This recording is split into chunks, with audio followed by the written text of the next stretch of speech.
nerfs étaient à fleur de peau ce matin à la primature. Et pour cause, la coalition des syndicats des retraités ont battu le bitume pour le non-respect des engagements pris à leur rencontre par les pouvoirs publics. Il est question ici ce matin de venir écouter le chef du gouvernement. Après que nous ayons travaillé, nous avons remis le document aux deux membres du gouvernement. Nous l'avons validé. Nous avons évalué ce que ça fait en termes de paiement de pension, en termes de paiement des rappels, en termes de l'âge de la retraite, en termes de services rendus, en termes de dommages et intérêts. Il faut rappeler que ce travail commence depuis 2015 et jusqu'à ce jour. À moment où nous terminons ces travaux, nous sommes aussi surpris de constater que le gouvernement, jusqu'à ce jour, se taise, alors que nous avons déployé nos énergies pendant des mois durant pour que ce travail soit concluant. Alors, puisque nous ne pouvons pas faire le monologue, à partir du moment où nous avons travaillé au nom des retraités, des actifs, et nous pensons aujourd'hui qu'il est question de venir auprès du chef du gouvernement, à qui les deux membres du gouvernement nous ont certifié qu'ils ont remis le document et que les décisions devaient être prises. Et puisque nous sommes en train d'acheminer en fin d'année, nous pensons que ce serait injuste de pouvoir continuer à nous amener à l'usure. Aujourd'hui, le chef du gouvernement, nous avons décidé de venir vers lui pour que lui, il puisse nous donner la date de paiement des pensions, ça veut dire que l'arrimage, la revalorisation, les rappels soldes, les avancements, j'en passe. C'est pour cette raison que nous sommes là. L'opinion espère qu'à la sortie de cette rencontre entre les différents partis, sortira une issue favorable. L'intersyndicat des régies financières et administrations assimilées a tenu une conférence de presse vendredi à Libreville. Le but de ce conclave, le fonctionnement du ministère de l'économie et de la relance, notamment la valorisation salariale, sujet de toute attention, en clair, l'amélioration des conditions de vie des travailleurs. Situation de crise sociale qui perdure dans les départements ministériels de l'économie, de la relance et du budget des comptes publics a conduit l'intersyndicale des régies financières et administrations assimilées à déposer un préavis de grève couvrant la période du 4 au 14 avril dernier. En dépit de plusieurs relances auprès des membres du gouvernement concernant nos différents points de revendication. Au terme de ce préavis de grève, et malgré la pression de la base, l'intersyndicale a adopté une approche responsable et patriotique en accordant 2 mois supplémentaires d'attente aux membres du gouvernement. Malgré le refus de la tutelle, le président du syndicat a fait preuve de détermination en déposant un cahier de charges. Pour 2 juin 2023, une demande d'audience auprès de mesdames les ministres de l'économie et de la relance, Nicole Janine Lydie Roboti épouse Mbou, et du budget et des comptes publics, Edith Ekiri Munombi Oyomi, pour solliciter à nouveau l'ouverture d'un dialogue social inclusif afin d'examiner les différents points de revendication contenus dans notre cahier de charges.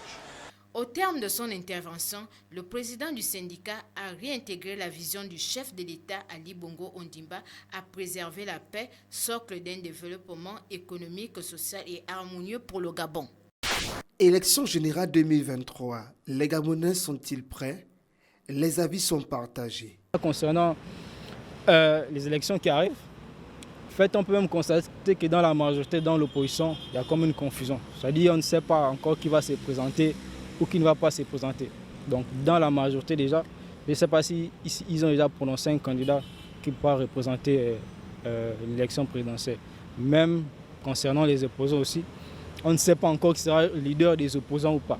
Donc il y a aussi une confusion non seulement au niveau de la population, mais également au niveau des leaders politiques. C'est mon opinion, c'est personnel. Je ne pense pas que les Gabonais soient prêts parce que j'en veux pour preuve que depuis l'histoire du Gabon, notamment en ce qui concerne les élections, on n'a jamais eu 3 élections groupées en une élection. Donc il y a une question de pédagogie et puis aussi comme une forme de précipitation, notamment en ce qui concerne voilà, le gouvernement, nos autorités.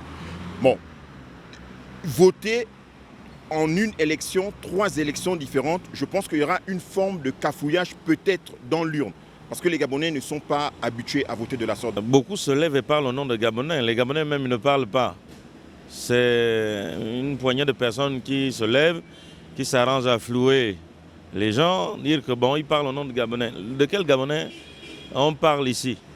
C'est le Gabonais lambda qui est dans le quartier, qui n'a pas d'eau depuis déjà une semaine, voire 5 ans. Il n'y a pas l'eau, n'arrive pas. Le Gabonais qui n'arrive pas à s'acheter un bout de pain, qui ne sait même pas où cogner de la tête.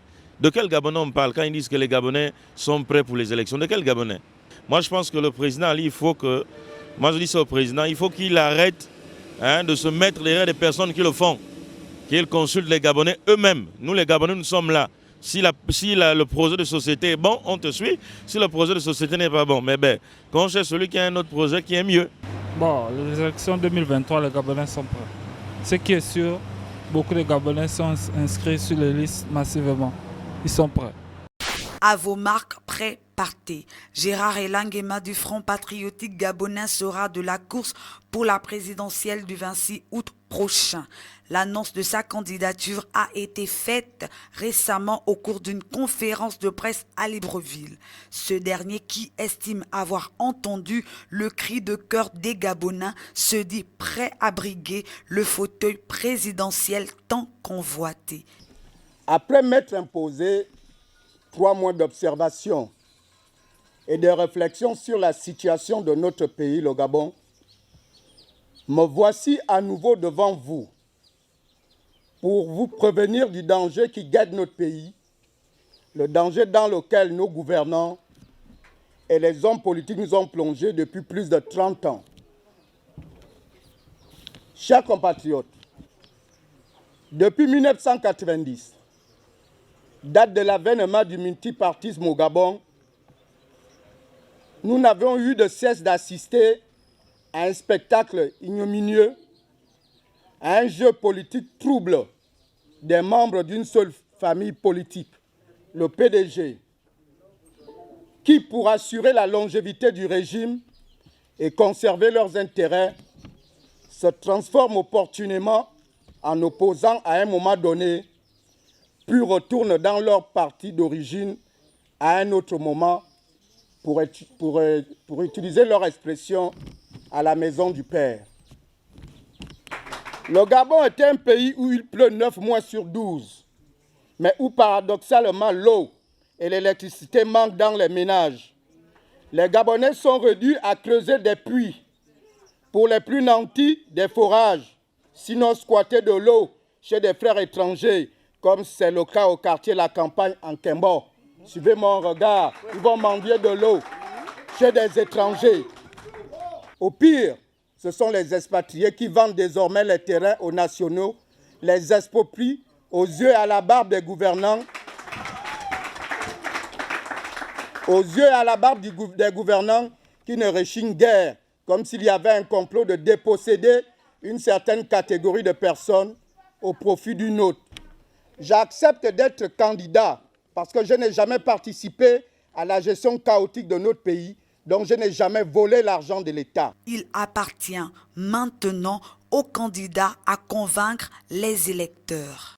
Pascal Nkolo, issu du parti du BDP, rejoint définitivement l'UDIS de Hervé Patrick Opianga. C'est dans cette optique qu'il a organisé une conférence de presse qui s'est tenue ce lundi 3 juillet 2023 à Libreville, précisément au Charbonnage.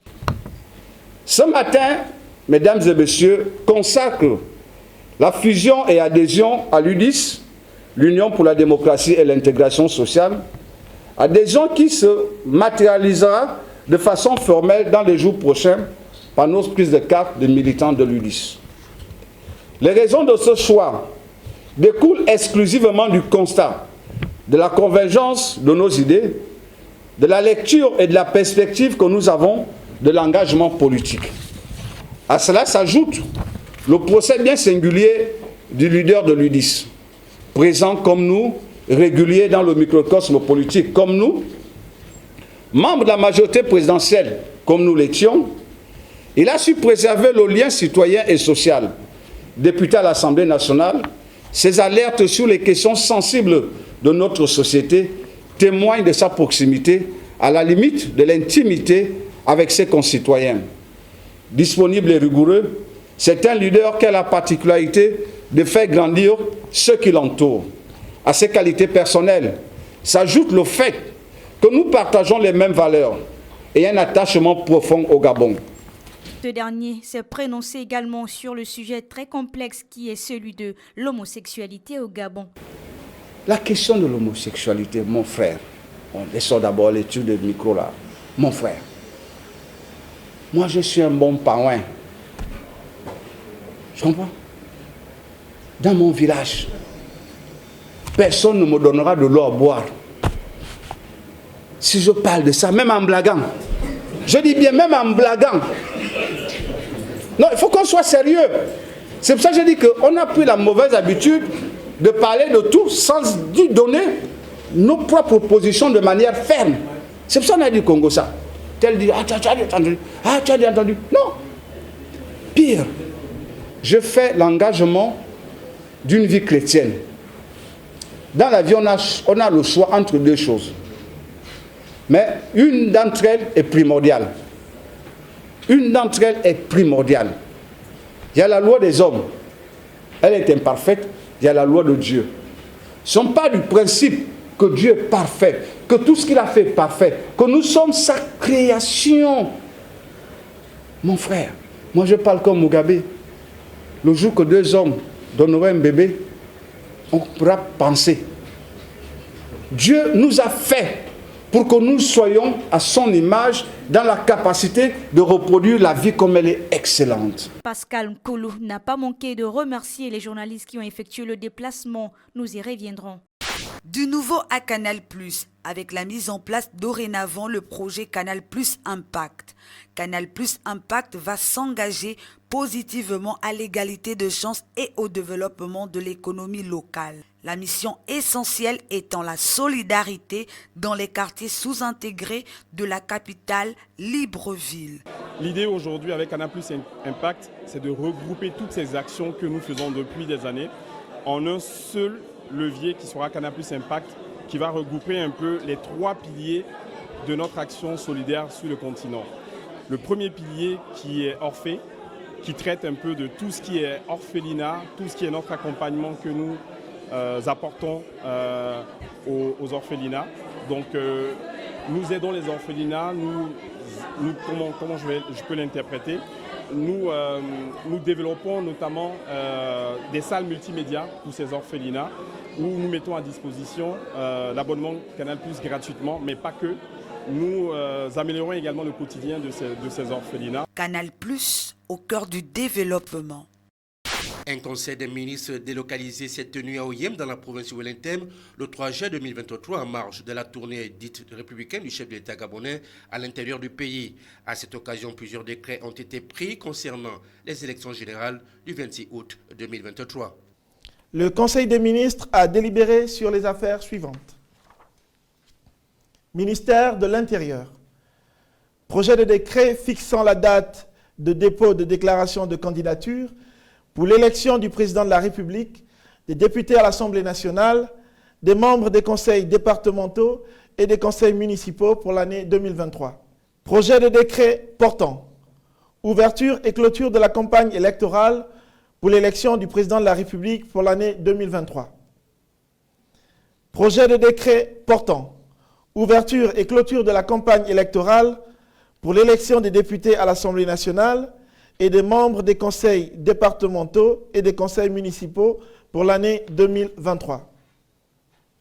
Les présents projets de décret, pris en application des dispositions des articles irrelatifs de la loi numéro 07/96 du 12 mars 1996, modifié, fixe, en ce qui concerne le premier projet de texte, au 11 juillet 2023, la date limite de dépôt de déclaration de candidature pour l'élection du président de la République, des députés à l'Assemblée nationale, des membres des conseils départementaux et des conseils municipaux.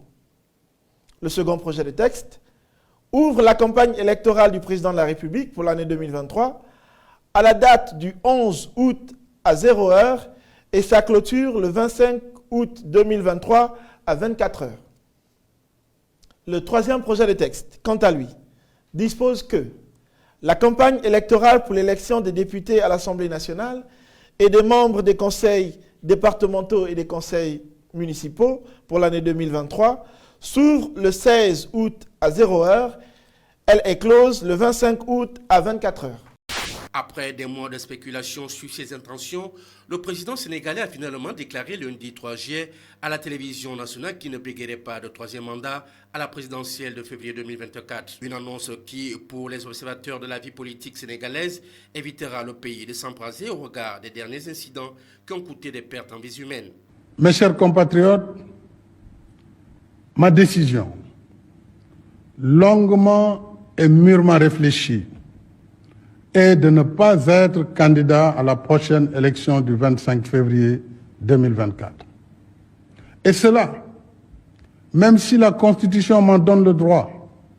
En effet, depuis la révision constitutionnelle de 2016, le débat juridique a été définitivement tranché par la décision du Conseil constitutionnel numéro 1 C-2016 du 12 février 2016. Avec cette décision, le président Macky Sall va sortir par la grande porte car l'histoire retiendra de lui l'homme qui a permis au Sénégal de demeurer un pays où la voix du peuple est respectée. Voilà un exemple que les dirigeants africains adeptes des troisièmes mandats devraient prendre pour le bien de leur peuple. L'homosexualité, c'est une bêtise. C'est une marque d'ignorance de nos traditions. Ceux qui ont inspiré cette loi-là, ils doivent reconnaître, se sont trompés lourdement. Et je les considère comme des gens qui tuent un peuple. Un peuple ne peut pas vivre s'il n'y a pas de limite. Pourquoi ils permettent l'homosexualité? Il y a des gens maurice, ils n'aident pas le pays pour qu'on ait les habitants normaux, un nombre normaux pour développer notre pays avec tout ce qu'il y a comme richesse. Mais l'homosexualité, le projet de l'homosexualité, c'est simplement pourquoi vous ne puissiez pas vous multiplier. Et comme vous ne pouvez pas vous multiplier, d'autres vont venir à votre place. Pour prendre votre place, ils vous tueront et puis prendront votre pays et ils vont bénéficier des richesses. C'est tout. Tout ce qu'il y a comme projet, il n'y a rien d'autre.